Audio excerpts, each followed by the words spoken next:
The thing happened on an autumn afternoon in the city of Norfolk, Virginia. And to try to explain it, you must know also of the incident that occurred on that same afternoon in another city more than 3,000 miles away. But in all the years that have passed since that particular afternoon, no one, neither scientist nor spiritualist, pretends to understand it. It was in a movie house that the thing happened, in the Lowe State Theater in Norfolk. And the day was September 15th, 1930. The talkies were little more than a toy then. Travelogues had been made, and Vitaphone shorts, of course, but the day of full-length features had only just dawned. Hence, as the feature began, the audience leaned forward in their seats with eager anticipation, and on the screen flashed the name of the film and the credits. The Sea Wolf, adapted from the novel by Jack London, starring Milton Sills. Up in their box at the rear of the theater, the operator and George, his assistant, sat side by side, their eyes on the screen below, anticipating an hour or so of pure enjoyment, their ears tuned to the smooth, familiar, automatic click of the projector.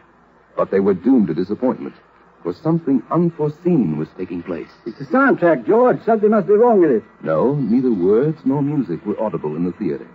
Already the audience was beginning to express its annoyance. The operator and his assistant worked feverishly over the sound unit, examined every possible source of trouble. And after 5 minutes, the operator shook his head in perplexity. I can't find it, George. I give up. Let's hold out the emergency unit. So they flashed a placard on the screen requesting the audience to be patient. And then they connected the emergency sound unit and started the film from the beginning. Once again, the spectators grew quiet. But within an instant, both men were on their feet. George, there's still no sound. The emergency unit doesn't work either. 3.5 hours later, the two men were still bent over the sound equipment. The patrons had long since filed out of the theater.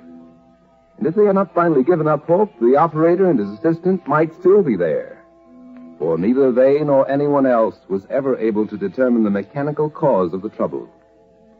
And then, on the following afternoon, when the men went back on duty, both were wondering whether the cause was mechanical, for both had seen the morning papers. You read about it then, huh, George? It couldn't have had anything to do with that soundtrack, could it?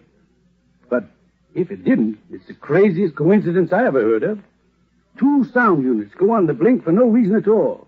And at the same time, on the same afternoon, Milton Sills, the star of the movie, dies.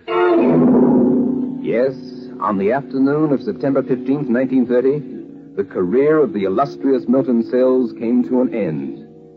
As the audience in a theater in Norfolk, Virginia walked away, bitterly disappointed because they had failed to hear the star's voice, the star himself lay on his deathbed in Hollywood, California. Hard as it may be to believe that there could be a real connection between the two events, it is still harder to believe that it was mere coincidence.